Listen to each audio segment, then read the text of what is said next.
شروع اللہ کا نام لے کر جو بڑا مہربان نہایت رحم والا ہے۔ لوگو اپنے پروردگار سے ڈرو جس نے تم کو ایک شخص سے پیدا کیا، یعنی اول اس سے اس کا جوڑا بنایا، پھر ان دونوں سے کثرت سے مرد و عورت پیدا کر کے روئے زمین پر پھیلا دیے۔ اور اللہ سے ڈرو جس کے واسطے سے تم ایک دوسرے سے حقوق کا مطالبہ کرتے ہو، اور قطع رحمی سے بچو۔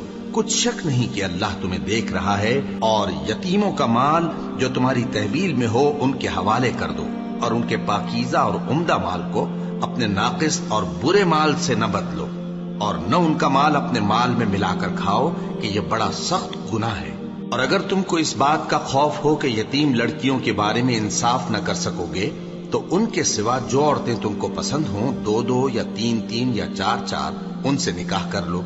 اور اگر اس بات کا اندیشہ ہو کہ کئی عورتوں سے انصاف نہ کر سکو گے تو ایک ہی عورت سے نکاح کرو یا باندی سے تعلق رکھو جس کے تم مالک ہو۔ اس طرح تم بے انصافی سے بچ جاؤ گے۔ اور عورتوں کو ان کے مہر خوشی سے دے دیا کرو، ہاں اگر وہ اپنی خوشی سے اس میں سے کچھ تم کو چھوڑ دیں تو اسے مزے سے کھا لو۔ اور کم عقلوں کو ان کا مال جسے اللہ نے تم لوگوں کے لیے سبب معیشت بنایا ہے مت دو، ہاں اس میں سے ان کو کھلاتے اور پہناتے رہو اور ان سے معقول بات کہتے رہو۔ اور یتیموں کو بالغ ہونے تک کام کاج میں مصروف رکھو اور جانچتے رہو، پھر بالغ ہونے پر اگر ان میں عقل کی پختگی دیکھو تو ان کا مال ان کے حوالے کر دو، اور اس خوف سے کہ وہ بڑے ہو جائیں گے، یعنی بڑے ہو کر تم سے اپنا مال واپس لے لیں گے، اس کو فضول خرچی اور جلدی میں نہ اڑا دینا۔ اور جو شخص آسودہ حال ہو اس کو ایسے مال سے قطعی طور پر پرہیز رکھنا چاہیے، اور جو ضرورت مند ہو وہ مناسب طور پر یعنی بقدر خدمت کچھ لے لے۔ اور جب ان کا مال ان کے حوالے کرنے لگو تو گواہ کر لیا کرو، اور حقیقت میں تو اللہ ہی گواہ اور حساب لینے والا کافی ہے۔ جو مال ماں باپ اور رشتہ دار چھوڑ مریں، تھوڑا ہو یا بہت، اس میں مردوں کا بھی حصہ ہے اور عورتوں کا بھی۔ یہ حصے اللہ کے مقرر کیے ہوئے ہیں۔ اور جب میراث کی تقسیم کے وقت غیر وارث رشتہ دار اور یتیم اور نادار لوگ آ جائیں تو ان کو بھی اس میں سے کچھ دے دو اور ان سے معقول بات کہو۔ اور ایسے لوگوں کو ڈرنا چاہیے جو ایسی حالت میں ہوں کہ اپنے بعد ننھے بچے چھوڑ جائیں اور ان کو ان کی نسبت خوف ہو کہ ہمارے مرنے کے بعد ان بیچاروں کا کیا ہوگا۔ پس چاہیے کہ یہ لوگ اللہ سے ڈریں اور درست بات کہیں۔ جو لوگ یتیموں کا مال ناجائز طور پر کھاتے ہیں وہ اپنے پیٹ میں آگ بھرتے ہیں اور ضرور دوزخ میں ڈالے جائیں گے۔ اللہ تمہاری اولاد کے بارے میں تم کو ارشاد فرماتا ہے کہ ایک لڑکے کا حصہ 2 لڑکیوں کے حصے کے برابر ہے، اور اگر اولاد میت صرف لڑکیاں ہی ہوں یعنی 2 یا 2 سے زیادہ تو کل ترکے میں ان کا 2/3 ہے، اور اگر صرف ایک لڑکی ہو تو اس کا نصف ہے، اور میت کے ماں باپ کا یعنی دونوں میں سے ہر ایک کا ترکے میں 6واں حصہ ہے، بشرطے کہ میت کی اولاد ہو۔ اور اگر اولاد نہ ہو اور صرف ماں باپ ہی اس کے وارث ہوں تو 1/3 ماں کا حصہ ہے، اور اگر میت کے بھائی بھی ہوں تو ماں کا 6واں حصہ ہوگا۔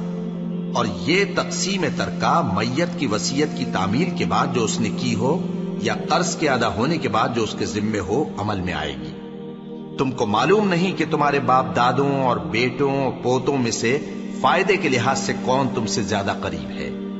یہ حصے اللہ کے مقرر کیے ہوئے ہیں، اور اللہ سب کچھ جاننے والا ہے، حکمت والا ہے۔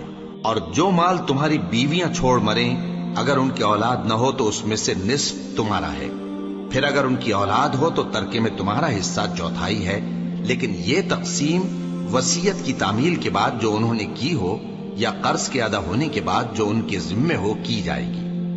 اور جو مال تم مرد چھوڑ مرو اگر تمہاری اولاد نہ ہو تو تمہاری بیویوں کا اس میں 1/4 حصہ ہے، پھر اگر تمہاری اولاد ہو تو ان کا 8واں حصہ ہے۔ یہ حصے تمہاری وصیت کی تعمیل کے بعد جو تم نے کی ہو اور ادائے قرض کے بعد تقسیم کیے جائیں گے۔ اور اگر ایسے مرد یا عورت کی میراث ہو جس کے نہ باپ ہو نہ بیٹا مگر اس کے بھائی یا بہن ہو تو ان میں سے ہر ایک کا 6واں حصہ ہے، اور اگر ایک سے زیادہ ہوں تو سب 1/3 میں شریک ہوں گے۔ یہ حصے بھی بعد ادائے وصیت و قرض بشرطے کہ ان سے میت نے کسی کا نقصان نہ کیا ہو تقسیم کیے جائیں گے۔ یہ اللہ کا فرمان ہے، اور اللہ نہایت علم والا ہے، بردبار ہے۔ یہ تمام احکام اللہ کی حدیں ہیں، اور جو شخص اللہ اور اس کے پیغمبر کی فرما برداری کرے گا اللہ اس کو بہشتوں میں داخل کرے گا جن میں نہریں بہ رہی ہیں، وہ ان میں ہمیشہ رہیں گے، اور یہ بڑی کامیابی ہے۔ اور جو اللہ اور اس کے رسول کی نافرمانی کرے گا اور اس کی حدوں سے نکل جائے گا اس کو اللہ دوزخ میں ڈالے گا جہاں وہ ہمیشہ رہے گا، اور اس کو ذلت کا عذاب ہوگا۔ مسلمانوں، تمہاری عورتوں میں جو بدکاری کا ارتکاب کر بیٹھیں ان پر اپنے لوگوں میں سے 4 شخصوں کی شہادت لو۔ اگر وہ ان کی بدکاری کی گواہی دیں تو ان عورتوں کو گھروں میں بند رکھو یہاں تک کہ موت ان کا کام تمام کر دے، یا اللہ ان کے لیے کوئی اور سبیل پیدا کرے۔ اور جو 2 مرد تم میں سے بدکاری کریں تو ان کو ایذا دو، پھر اگر وہ توبہ کر لیں اور نیکوکار ہو جائیں تو ان کا پیچھا چھوڑ دو۔ بے شک اللہ توبہ قبول کرنے والا ہے، مہربان ہے۔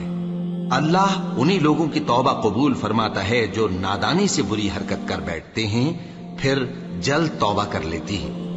بس ایسے لوگوں پر اللہ توجہ کرتا ہے اور وہ سب کچھ جاننے والا ہے، حکمت والا ہے۔